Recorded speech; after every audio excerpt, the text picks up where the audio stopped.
Welcome to this DIY health science toolkit update. So peers already got their own private public keys set up, so we have to self-verify. And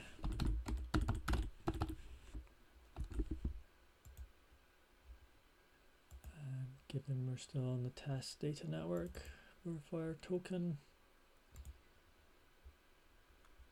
So we have this now balanced interface between the past and the future, and whatever's in the active box here is what we're off to display if we click the learn button. So we just want to view today's wearable beats per minute steps and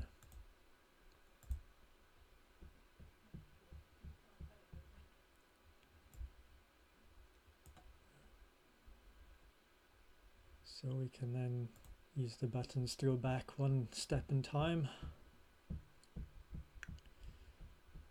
So a little walk yesterday. Of course, as we go back through days and days, it might be nice to compare days, or at least put them all in one chart. So I already prepared one here. So we have observation again, uplift and down, but this time it's week. So we'll see the progress bar flashing away there. So this is going out and processing those 10 days, which takes a little bit of time. And we will see the chart coming up. So a little bit of work to do in the UI here. So when you're in day mode, the day button should be active, plus and minus. And now that we're switching into week mode, here we go, then you can go back and forward in week segments.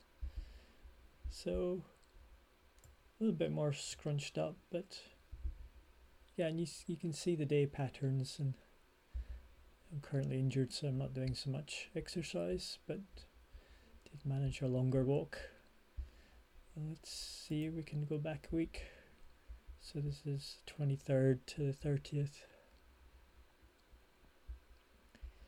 So just to recap, whatever's active in this box here is what's, and we see the week period as a week. But we're still displaying the data in a per minute basis.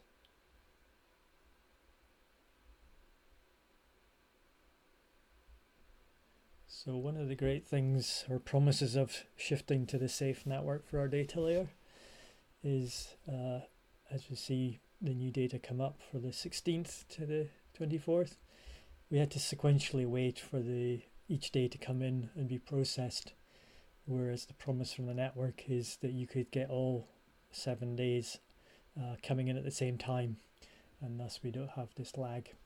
But obviously we'll need to test it as the safe network becomes available, which is our plan for this quarter. So of course it's cool to have these pre-configured computes, and obviously you can make those, and we've shown that in previous videos. So you collect your want to observe, and then we've got this day, week.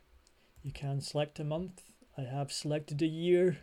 And unfortunately the year, not that it can't be done, it's the charting tools can't produce that much information. But the month's fine. The other thing to do would be to give us, every 5 minutes data, or do an average over 5. So again, that's things to think about, but it's possible. But of course, on a day-to-day basis, you don't want to have to go through all this. And thus we have these dashboards, which we've talked about. So again, a little bit of work to be done, but given we've just produced them, we shouldn't have to go to the network. There should be some local caching, but that's still a work in progress. So it's going to go through the same process as we just seen. However, let's just have a look into this structure. So we've got exercise, one that's been ongoing, the recovery heart rate. we're building out the tools for that, so that should be coming soon. Things like the correlation between your activity and your heart rate. Um, um, Again, this is more a future one, but people on the network are wearing patches to help them recover after sporting activities. So people are on it, people are not on it, and is there a difference, and how do you measure, how effective that is? And then we're going to look at this in a later video, sleep. And now that we've got multiple sources, temperature in your room, humidity in your room, particle air quality in your room, inside, outside, ties back into your activity. And we're going to have a look at the Lufton data independently. And then the newsletter, we've introduced this, how do we build an intermittent fasting experiment? And then just generally one on food, and then this rejuvenation gene therapy, again far into the future when the pharma join the network.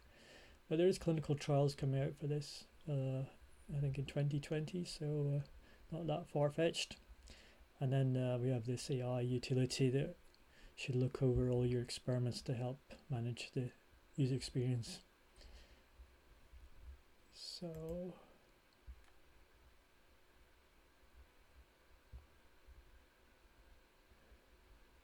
I think we're actually producing a month here.